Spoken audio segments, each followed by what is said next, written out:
Karen slapped my 10-year-old for running too loud. Didn't know his dad's a UFC fighter. Families had gathered, spread across the large grassy field and scattered picnic benches. Kids were laughing, running, shouting with joy as they played tag and kicked soccer balls around the worn-down goalposts.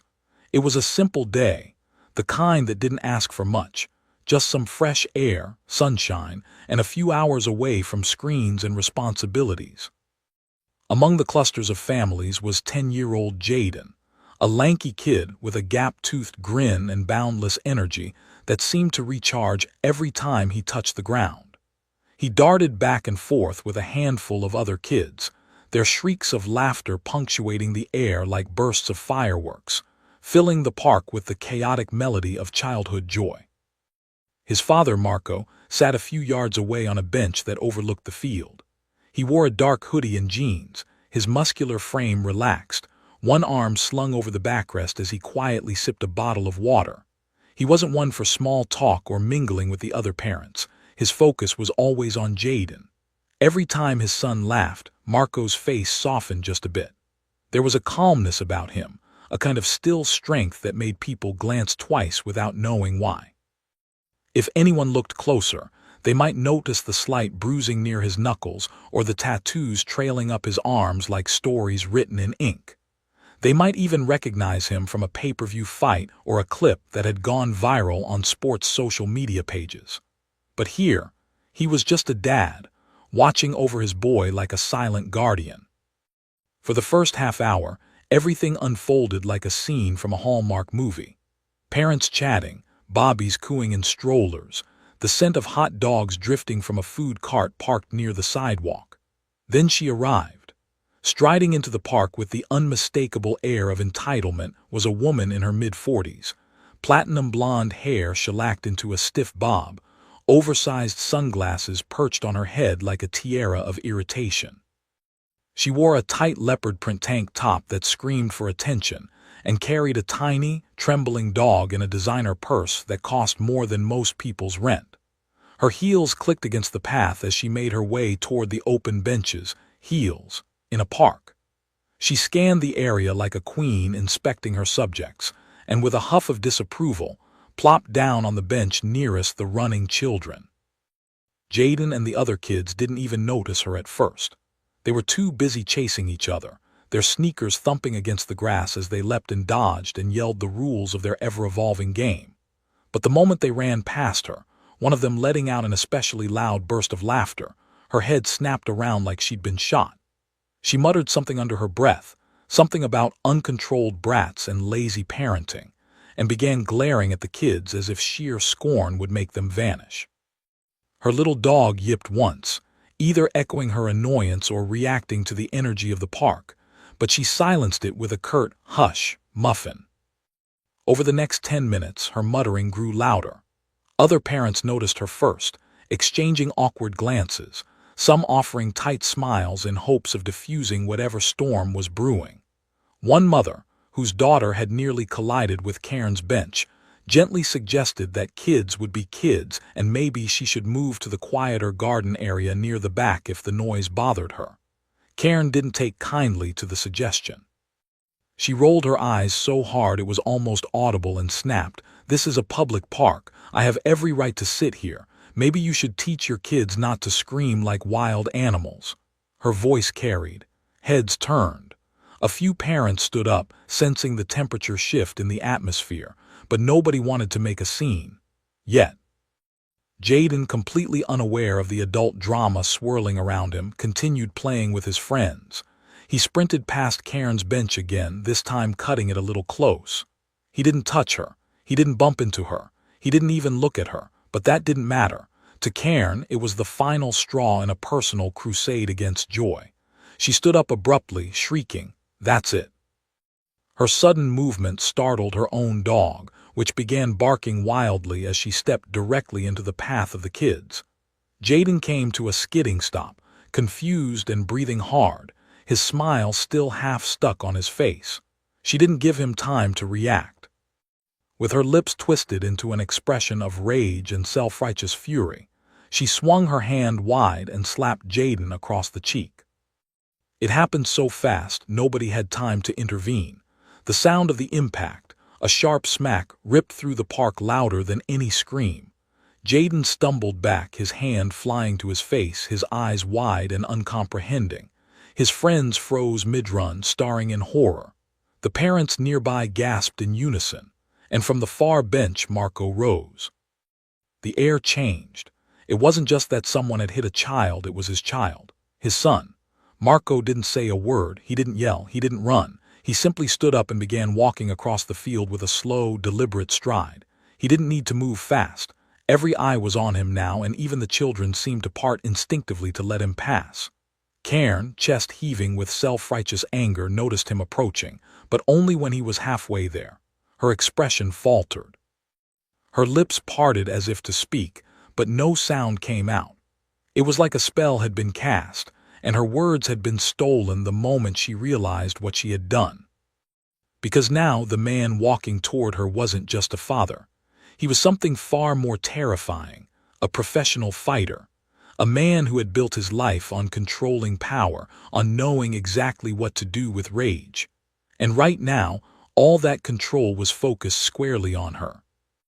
There was an eerie silence that fell over the park as Marco drew closer, a silence so thick it seemed to muffle the breeze and hush even the children's stunned murmurs. Jaden, still holding his cheek, stood in frozen disbelief, his young mind struggling to make sense of the moment. The redness on his face bloomed into a harsh welt, evidence of the fury that had poured out of a stranger who believed she was entitled to strike someone else's child. Marco's eyes, once soft and attentive from his bench, were now dark with something else entirely.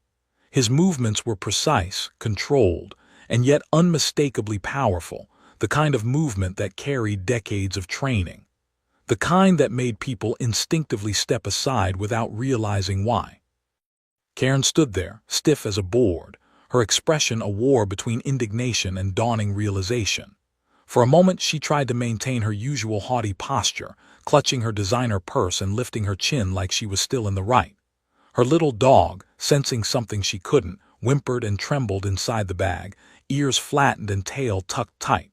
The dog knew. The air was different now. This was no longer a petty confrontation between an entitled woman and rowdy kids. Something more dangerous had entered the space. Justice, real and raw, in the form of a father whose child had just been harmed. Marco stopped in front of her, not more than 2 feet away, close enough that Cairn had to tilt her head back to meet his eyes. Even then, she didn't say anything at first. The silence between them stretched, thick with tension. Jaden's sniffles behind Marco were the only sound. He didn't say a word to Cairn, not yet. Instead, he turned first to his son, his face softening just a fraction. He crouched down, wiped the tears from Jaden's cheek, and said gently, "You okay, buddy?" Jaden nodded but said nothing, biting his lip as fresh tears welled up. Marco nodded once, then rose to his full height again and turned back to Cairn. "You hit my son," he said, voice low but steady like a distant rumble of thunder before a storm breaks. Cairn finally found her voice, but it came out high-pitched and stuttering. He ran at me. He was being reckless. Someone needed to stop him before someone got hurt." Her words tumbled over themselves, desperate to regain control of the situation she'd created. "He scared me. What kind of parent lets their kid run around like that in public?" Marco didn't blink. "You slapped a 10-year-old boy for playing. You laid your hands on a child who didn't touch you. That's assault." His tone didn't rise. It didn't need to. The calm in his voice only made the weight of his words hit harder. Several parents began inching closer now, cameras discreetly aimed in their hands, some already filming. One woman, the same one Cairn had dismissed earlier, was on the phone, whispering urgently into it. Cairn seemed to notice the shifting tide, and her face turned red, first from anger, then from panic. "I didn't hit him," she said quickly, her eyes darting to the growing group of witnesses. I didn't mean to. He startled me. I just reacted. It was instinct. You can't blame me for that. He was aggressive." Her voice cracked at the end of the sentence, as if she realized just how ridiculous she sounded trying to accuse a 10-year-old of aggression in front of a man like Marco. Marco stepped closer, not threateningly, but enough that she had to take an unconscious step back. "I've seen real aggression," he said, voice still low. "I've been in cages with men twice my size trying to take my head off. You think that was aggression?" He pointed toward Jaden, who now stood quietly behind his father, shielded by the sheer presence of the man in front of him. He was playing. "You think because you don't like the sound of children laughing that you have the right to put your hands on them." Karen's lips flapped uselessly for a moment, her breath coming in short gasps. Her carefully constructed facade was crumbling fast, and for the first time she looked truly afraid. Her eyes flicked to the crowd, then to the woman still speaking into her phone. "He's threatening me," she blurted suddenly. "He's trying to intimidate me. I feel unsafe. Someone call the police." She raised her voice, but no one responded with support. Instead, a man near the jungle gym called out, "We already did. They're on their way. You're the one who hit a kid, lady. We all saw it." Karen's face paled as she realized her plan to flip the narrative wasn't going to work this time. The video evidence, the witnesses, the collective disapproval, it was all stacking up against her like a tidal wave of accountability. She opened her mouth again, perhaps to plead or deflect or spin some new excuse, but Marco cut her off with a quiet, deliberate sentence. "You're lucky I'm the kind of man who knows how to stay calm," he said, his gaze steady and unwavering. "Because if I weren't, this would be a very different conversation." Karen shrank back further, her posture no longer proud and commanding but small and retreating. Her hand clutched the strap of her purse like it could protect her, while the small dog inside whimpered, its eyes wide and terrified. Marco didn't raise a hand, didn't make a single threatening gesture. He didn't need to. His restraint was more powerful than any outburst could have been. The other parents stood in silent solidarity behind him, their expressions grave, their body language screaming what none of them had yet said aloud. This wasn't just about one slap. It was about a line that should never have been crossed. Within minutes, the sound of approaching sirens broke the stillness, followed by the sharp screech of tires as a police cruiser pulled up near the playground entrance. 2 officers stepped out, one male, one female, both scanning the scene with trained eyes. Karen immediately raised her hand, stepping toward them with exaggerated panic. "Officers, thank God, that man, he's threatening me. He's dangerous. He came after me." Her words came fast, breathless, desperate. The female officer held up a hand to pause her. "Ma'am, we've already received several calls from other people in the park, and we've been shown video footage." She turned to one of the nearby parents who handed over their phone, already cued to the moment of the slap. Karen's mouth snapped shut. The officer watched for a few seconds, then turned slowly back toward her. "Ma'am," she said evenly, "you're under investigation for assaulting a minor. We're going to need you to come with us." Karen gasped, stumbling back. "No, you don't understand. He scared me. I didn't mean to hit him. It wasn't that hard. It was just a slap." Her voice cracked and her hands trembled, mascara beginning to smudge beneath her sunglasses. But it was too late. The truth had played out before too many eyes and too many cameras. And no matter how loudly she protested, the image of her hand striking a child's face had already become an undeniable fact. As the officers led her away, her voice faded into the background, drowned out by the hum of conversation and the whirring of more phones capturing the aftermath. Marco didn't move.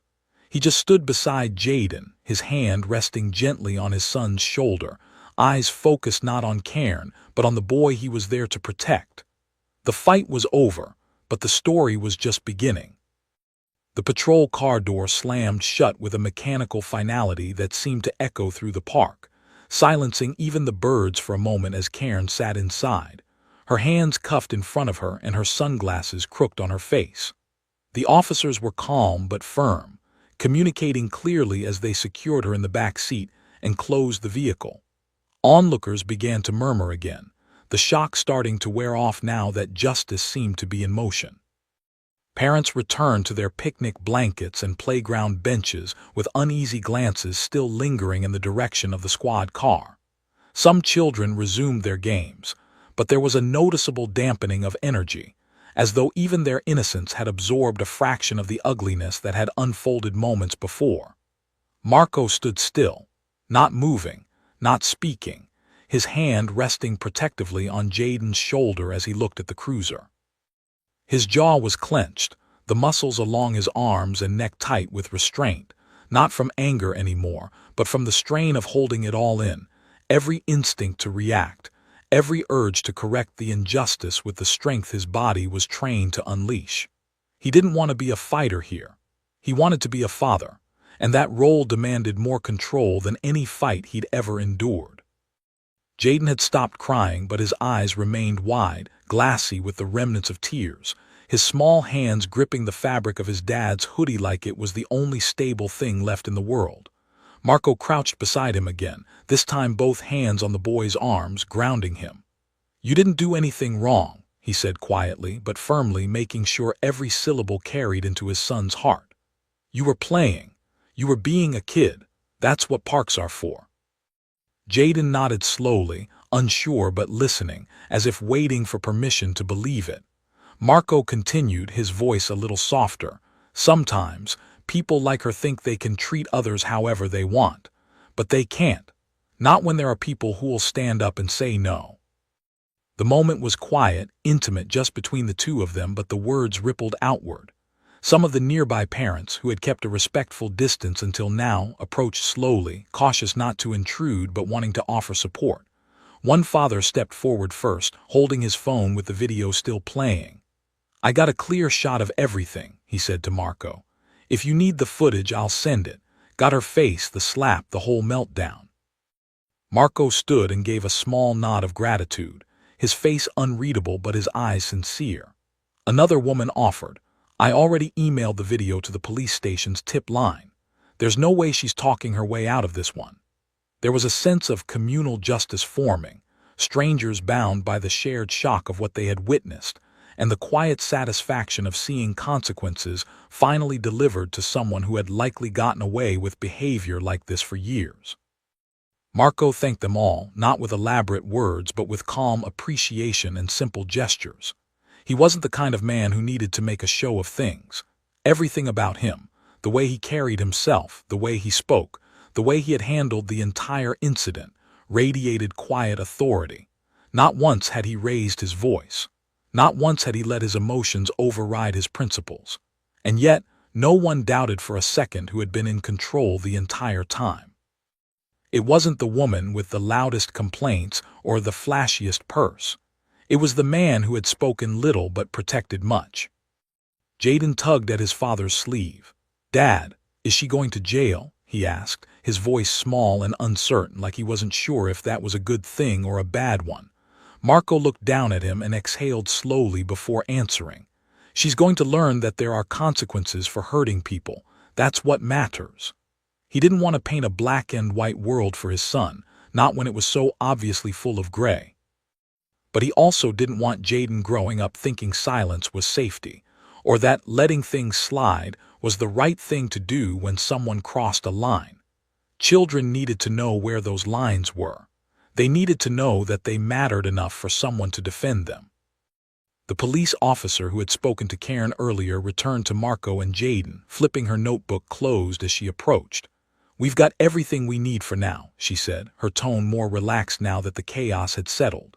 "You did the right thing staying calm. Honestly, sir, you probably saved her from something worse." Marco offered a small smile, more out of politeness than humor. "I've seen enough fights. I didn't need another one today." The officer nodded, clearly aware of his background. Whether from prior knowledge or a quiet word from another officer, she now knew exactly who Marco was, and she respected the control he had shown. "You're free to go, but if you want to press charges officially, we'll need you at the station sometime this week. Witness statements will carry most of it, but your testimony will help seal it." Marco thanked her and assured her he'd come by, then turned to Jaden. "You ready to go, champ?" Jaden nodded and wiped his nose on his sleeve. As they started walking toward their car, several parents waved or offered quiet, encouraging words. One mother called out, "You're a good dad. You handled that perfectly." Marco didn't break stride, but his arm tightened around his son for just a second. That was all the acknowledgement he needed. Words were cheap. Action was everything. As they drove home, the car was quiet for a while. Jaden stared out the window, processing, while Marco kept one hand on the wheel and the other resting on his thigh, his gaze focused but relaxed. After several minutes, Jaden finally asked, "Are there a lot of people like her?" Marco glanced at him, then back at the road. "There are. Not many, but enough to make the world feel smaller sometimes. But there are more good people. The ones who spoke up today, the ones who filmed it and helped. That's what I want you to remember, not her, them." Jaden nodded, letting the words sink in. He leaned back in his seat, finally allowing his body to relax as the adrenaline faded. Outside, the park grew smaller in the distance, replaced by rows of houses, quiet sidewalks, and the familiar comforts of home. And though neither of them said it aloud, a new bond had formed between them, not just of father and son, but of protector and protected, of values shared through action rather than words. Jaden had learned a hard lesson that day, but he had also learned a more powerful one. Someone had his back, always. Later that evening, the house was unusually quiet. The television was on, but neither Marco nor Jaden was really paying attention. The sound was low, some harmless sitcom murmuring in the background like white noise, filling the silence just enough to keep the weight of the day from crashing in too hard. Jaden sat curled on the couch with a blanket draped around him, his eyes not focused on the screen but glazed with thought. Marco was in the kitchen, leaning on the counter with a glass of water in one hand and his phone in the other. Notifications buzzed like bees, a stream of messages, emails, and missed calls pouring in since the moment one of the park videos had hit social media. Apparently, someone had uploaded the footage to Reddit under the Entitled People thread, and the post had exploded. Thousands of upvotes in just a few hours, comments pouring in from every corner of the internet, some shocked, some amused, all unified in their collective outrage at what Cairn had done. The title alone was bait for a viral post. "Cairn slapped my 10-year-old for running too loud. Didn't know his dad's a UFC fighter." It was as if the story had written itself. Marco scrolled through the comments briefly, not for validation, but out of curiosity. The internet had its own kind of justice, swift and brutally efficient. There were people making memes, others speculating on Cairn's backstory, some drawing parallels to similar situations they'd experienced. Many expressed admiration for Marco's restraint, calling him a real man for handling it the way he did. A few trolls tried to spin it, asking why the kid was allowed to run near her in the first place, but those comments were swiftly buried beneath an avalanche of responses defending Jaden. Marco wasn't a stranger to public attention. He'd fought in front of crowds, been interviewed, had his knockouts posted across fight highlight pages, but this was different. This wasn't about being an athlete. It was about being a dad, and this time people weren't cheering for his punches. They were cheering for his silence, for his ability to stand firm without swinging a single fist. He turned off the phone and sighed, setting it aside as he glanced toward the living room. Jaden was watching him now, clearly more aware of the tension than he'd let on. Marco walked over and sat beside him, pulling the blanket over both of them. For a while they just sat there, the quiet buzzing between them again, this time more peaceful than heavy. Jaden finally spoke. "Am I going to be on the internet?" Marco looked at him, considering the answer. "You already are," he said gently. "Someone posted the video. A lot of people are talking about it, but most of them are saying how brave you were, and how proud I should be of you, which I am." Jaden nodded, looking down at his fingers. "I didn't feel brave, I just got hit and then I cried." Marco shifted so he could face him more directly. "Crying does mean you weren't brave. You stood your ground, you didn't run, you didn't even yell back. You did exactly what a kid should do. You trusted the adults around you to protect you. That takes guts too." He could see Jaden absorbing the words, chewing on them like they were tough but nourishing. It was a lot for a 10-year-old to carry, but Marco was determined to make sure his son didn't walk away from this moment feeling weak or powerless. The world was already too eager to teach boys that emotions were something to hide, that pain should be swallowed. Marco wanted better for his son. Later, after Jaden had gone to bed and the house was still again, Marco sat alone on the back porch, the darkness cool and quiet. The stars above blinked lazily in the sky, and the distant hum of passing cars was the only reminder that the world kept turning. He replayed the moment over and over in his head, not just the slap, but the second he had stood up from the bench. The flood of adrenaline that had threatened to take over. The heat in his blood when he saw the mark on Jaden's face. He thought about how easily he could have crossed a line, how one wrong move would have turned a righteous moment into a public failure. And he thought about Karen's eyes, wide with disbelief and fear, not because of what she had done, but because she had been caught, because the target she had chosen to punish turned out to have a protector she didn't expect. There was something ugly in that realization, that some people only feel remorse when their assumptions are shattered. His thoughts were interrupted by the soft creak of the screen door. Jaden stepped out, wrapped in a hoodie that was way too big for him, his hair sticking up at odd angles from sleep. "Can't sleep," he mumbled, rubbing one eye. Marco gestured to the empty chair beside him, and Jaden climbed into it, pulling his knees up to his chest. They sat like that for a while, father and son under the stars, saying nothing. Then Jaden asked, "Why do people like her get so mad about little things?" Marco thought carefully before answering. Because they're carrying a lot inside. Anger, sadness, maybe even hate. And instead of dealing with it, they take it out on others. Especially people they think won't fight back. Jaden was quiet for a while. "She didn't think you'd do anything," Marco nodded. "No, she didn't, and when she realized she was wrong, she got scared, not because of me, but because she knew she messed up and couldn't hide it." Jaden seemed to be turning that over in his mind. Then he said, "I'm glad you didn't hit her. I saw you get up and I thought, maybe you were going to." Marco exhaled through his nose and nodded again. "I wanted to, but I didn't, because what would that teach you? That problems get solved with fists. I use my hands in the ring. Out here I use my words, my presence. That's more powerful." They sat for a long while after that, the night folding around them like a blanket. Eventually, Jaden began to doze off again, his head resting against Marco's arm. Marco didn't move, didn't disturb him. He just looked up at the stars and let himself feel the complicated weight of the day. He knew the fallout wasn't over yet. There would be statements to give, maybe reporters reaching out, maybe even court dates if Karen tried to twist the narrative further.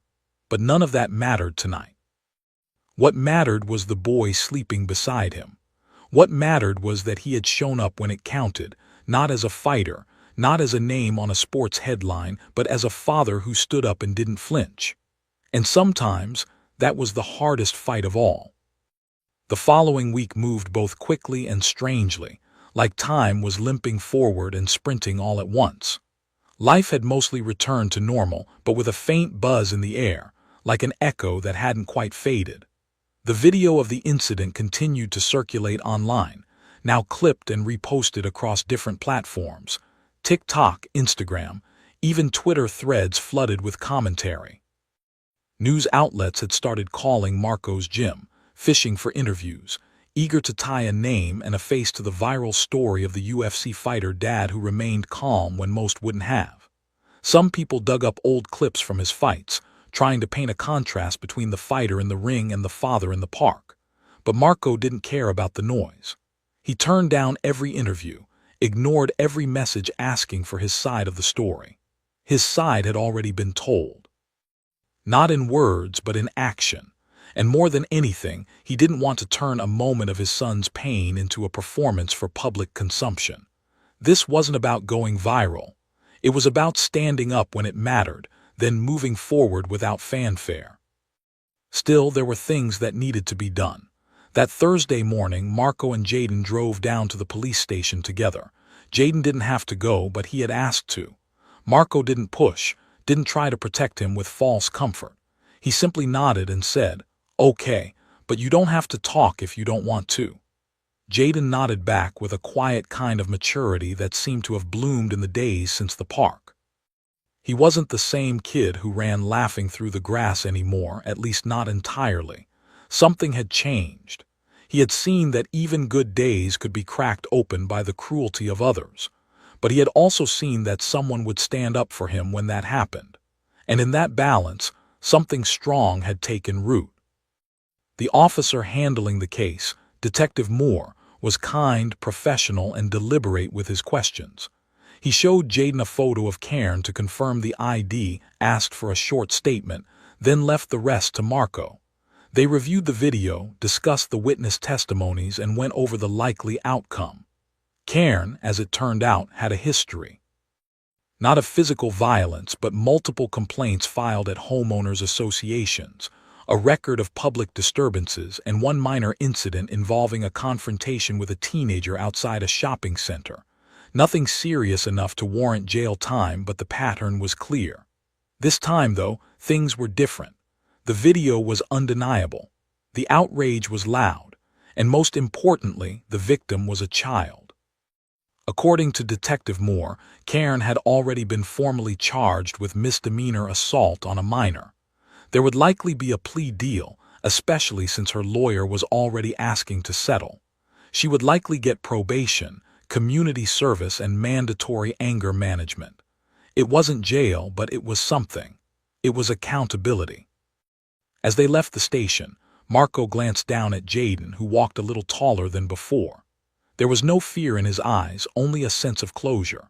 The kind that doesn't come from revenge, but from knowing that the world, flawed as it is, sometimes does the right thing. They got lunch afterward, burgers and fries, greasy and comforting. They talked about lighter things like school, upcoming soccer practice, and whether Jaden would be allowed to play video games that evening. Marco let him talk, let him ramble, happy to hear that his son's voice had returned to its usual rhythm. That was enough. That was everything. The final surprise came 2 days later. Marco was at the gym hitting pads with a trainee when the front door swung open and one of the younger staff members came rushing in holding a phone. "Dude, you need to see this," he said, half out of breath. Marco wiped sweat from his brow and took the phone, expecting another article, another repost, maybe even some ridiculous meme. But what he saw made him pause. It was a new video taken outside the courthouse. Cairn, standing on the steps, surrounded by reporters, was trying to give a statement. She looked disheveled, her usual control nowhere to be seen. She kept stammering, trying to explain that it was all a misunderstanding, that she was overwhelmed, that she hadn't meant to hurt anyone. But then, mid-sentence, she froze, looking at the crowd around her. The camera zoomed in on her face, eyes darting, breath catching, as if words had suddenly abandoned her completely. "She forgot how to speak," Marco muttered under his breath, handing the phone back with a shake of his head. That was it, the final twist. The image from the park, replayed in poetic symmetry. Just as she had lost control then, she had lost it now. Not because someone had intimidated her, not because of anything Marco had done, but because the truth had finally caught up with her. It wasn't just the law holding her accountable. It was the eyes of the public, the same ones she had so casually dismissed, now seeing her clearly for who she was. The silence she had fallen into wasn't fear. It was realization. The performance was over, and nobody was applauding. At night, Marco sat out on the porch again. This time, Jaden didn't join him. He was inside playing a new video game, yelling excitedly into his headset as he coordinated with friends. The laughter had come back. That carefree joy, the simple sound of a kid being a kid, filled the house again. Marco smiled to himself, the tension finally leaving his shoulders for good. He had fought many battles in his life, grueling matches, exhausting training camps, brutal injuries, but this had been something else. Not harder, not easier, just different. Because this one wasn't about wins or losses.